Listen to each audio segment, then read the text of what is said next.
لو لسه بتغلي التمر هندي يبقى انت كده ست مش واعية ومش عارفة مصلحتك فين.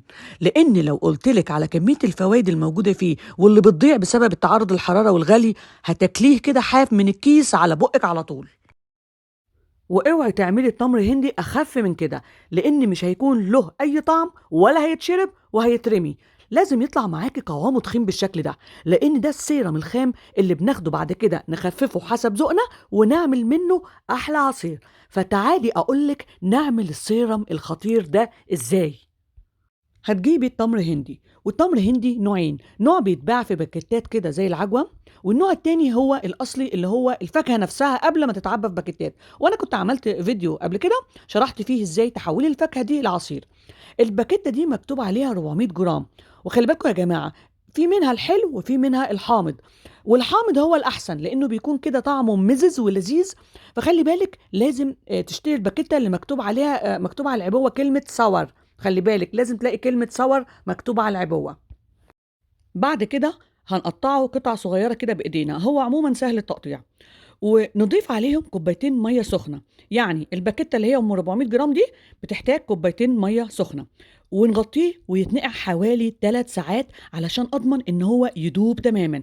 يفضل يعني تكون ليلة كاملة علشان يكون خرج كل العصارة اللي فيه. وكل ما مدة النقع الطول يكون افضل. وهنا بعد ما نقعته ليلة كاملة هنلاحظ إن حجمه زاد ونفخ. نبدأ بقى إيه ندعكه بإيدينا، أو نستخدم هراسة البطاطس. إحنا عاوزين نفصل البذور عن اللحم، فبراحتكم استخدموا إيديكم استخدموا الهراسة. المهم ندعك كويس على قد ما نقدر. في ناس بتحب تضربه في الخلاط، بس أنا ما بحبش لأن الخلاط بيدخل هوا كتير بيغير الطعم واللون، وبيعمل كمان رغاوي، ده غير إن البذور بتمرر، وممكن كمان البذور تكسر الخلاط. علشان كده مفيش أحسن من الدعك اليدوي. بعد كده بنجيب مصفى ونبتدي نصفي كل الخليط ده، والبواقي من التصفية هنرجع ننقعها تاني ونعيد استخدامها تاني وهكذا لحد ما نخلصه. هنصفيه طبعا جزء جزء علشان ما ينفعش ننزله كل مرة واحدة عشان ايه ياخد راحته. هنحرك المعلقة بالشكل ده علشان نساعده على تصفية كل السيرم اللي فيه. وما تنسيش كمان تبقي تكحتي من تحت المصفى بالمعلقة، بيكون فيه كده رواسب بتسد المصفى. لو عندك المصفى الألمونيوم اللي عيونها واسعة دي يكون أفضل. فاكرين الألمونيوم المصفى بتاعت زمان الكبيرة الألمونيوم الواسعة اللي فيها عيون واسعة؟ يكون أفضل. أي مصفى عيونها واسعة يكون أحسن. في ناس بتكون مستعجلة فبتغليه على النار وخلال نص ساعة بيكون داب بدل ما تقعد تنقعه وتتذنب جنبه. لكن للأسف يا جماعة الطريقة دي وحشة وفيها ضرر كبير، لأن التعرض الحرارة بالنار وعملية الطبخ بيقتل الإنزيمات ويفك روابط المادة المفيدة ويقتل طاقة الشفاء اللي فيه ويكسر كل فيتاميناته وبيفقده كل فوائده وبيتأكسد، وتلاقي نفسك في الآخر بتشربي فضلات وألياف. لكن لو انت حابة تحسي فرق في صحتك من شربه وتستخدميه كدواء وشفاء، عليكي وعلى النقع مهما كلفك من وقت، عليكي وعلى النقع. اسمعي نصيحتي دي فرصة، لان هو مضاد حيوي طبيعي بيقتل البكتيريا والفيروسات والفطريات. بيسموه ساحر القناة الهضمية لان له قدرة عجيبة على تداوي الجهاز الهضمي وبيخلص الامعاء من كل الفضلات المتراكمة وبيحل مشاكل الامساك. مليان بفيتامين سي اللي بيساعد على ترميم الاوردة والشرايين، مليان بحديد والمغنيسيوم اللي بيرفع مناعة الجسم. فمش معقول تستغني عن كل الفوائد دي وتعرضيه للنار والحرارة يغلي وتتبخر كل فوائده وفي الآخر تشربي مية ملونة. علشان كده أنا من مدرسة النقع. أنصحكم يا جماعة تجربوا تشربوا التمر الهندي المنقوع لمدة 3 أيام بس. شوف بنفسك السحر اللي بيعمله في الجسم. كمان نسيت أقول لكم إن التمر الهندي ممتاز جدا للناس اللي عاملة تدبيس معدة أو تكميم، هيفيدهم جدا في تداوي كل الجروح الداخلية.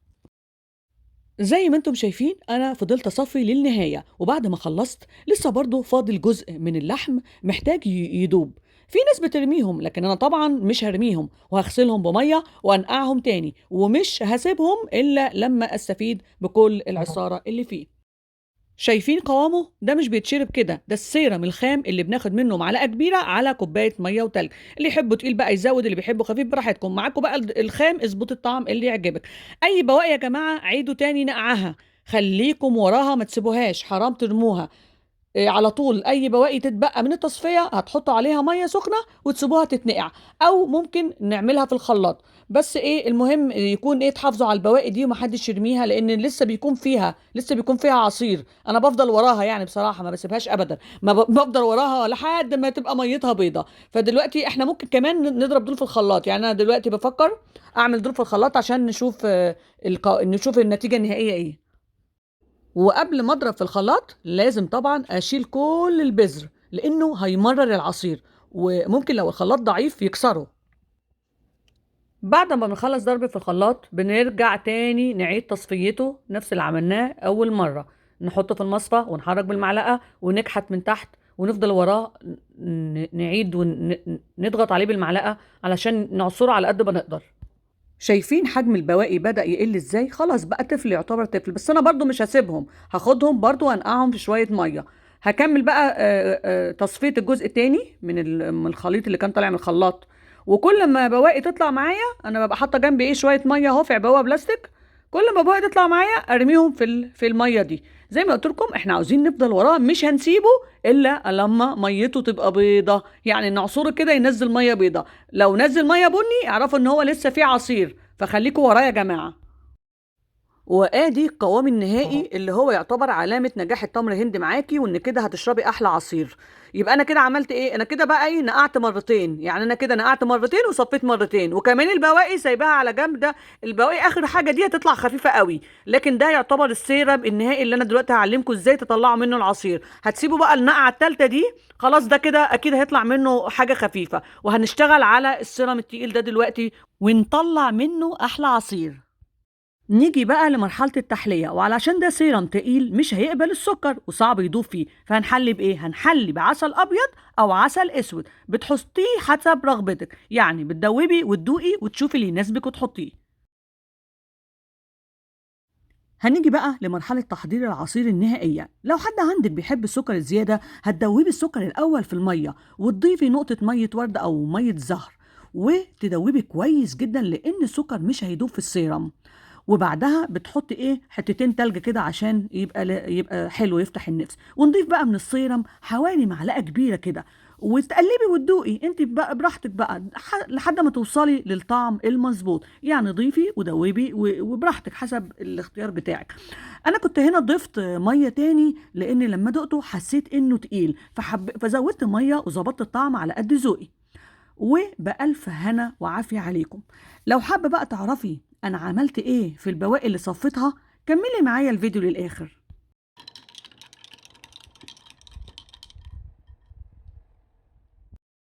ودي كده النقعة التالتة، وزي ما انتم شايفين خفيفة خالص. هنصفيها برضو في المصفى، لكن المرة دي مش هيطلع سيرم تقيل زي المرة اللي فاتت، هيطلع عصير ينشرب من غير تخفيف. اهو حلوين برضو، احسن ما كنا نرميه، ومش كده ولا ايه؟ اديني اهو برضو بعمل نفس الحكاية، واصفي بالمعلقة واضغط واعصر لحد ما اطلع كل حاجة. بلم كده البواقي بايدي وبعصر عشان اطمن واشوف بعينيا ان هي نزلت ميه بيضه. انا كده بقى في المرحله دي راضيه عن شغلي بفضل وراه لحد ما ينزل ميه بيضه. من الاخر كده مش هسيبه الا لما ينزل ميه بيضه، ده كله شفا ودواء ومش معقول افرط فيه. فشايفين الباقي مفيش ولا نقطه ميه بني، كله ابيض. وبكمل بقيه التصفيه. زي ما انتوا عارفين انا بصفي جزء جزء بروقان كده وتكتكه علشان اعرف اخلصه كله. شايفين خلاص هنا كده خلاص مفيش بواقي، ده يا دوب قشور بسيطة جدا جدا. هي دي بقى القشور والبواقي الألياف اللي بتترمي، يعني المرحلة دي الصح اللي المفروض نرمي فيها. لكن أنا بستغرب إن في ناس بيرموا من أول مرة ينقعوا فيها. أنا بعصرها وبطمن وبرميها في الآخر. طبعا انتوا مش لازم تخلصوا كل الحاجات دي في يوم واحد، انتوا خلاص طالما عملتوا مثلا اول مره نقع وطلعتوا السيرم تقدروا تعملوا العصير. الباقي بقى تعينوه في التلاجة يتنقع براحته، اعملوه تاني يوم تالت يوم، عينوه حتى شهر. يعني ما تصفوش الا على الشرب، فمش لازم كل المجهود ده في يوم واحد يا جماعه. شايفين يدوب الباقي شويه قشر صغيرين، انا متعمده اصور للنهايه عشان تشوفي بنصفي لحد فين. عصر عصر عصر الى ما لا نهايه، عصر وتصفيه بقى وايه وشغل عالي.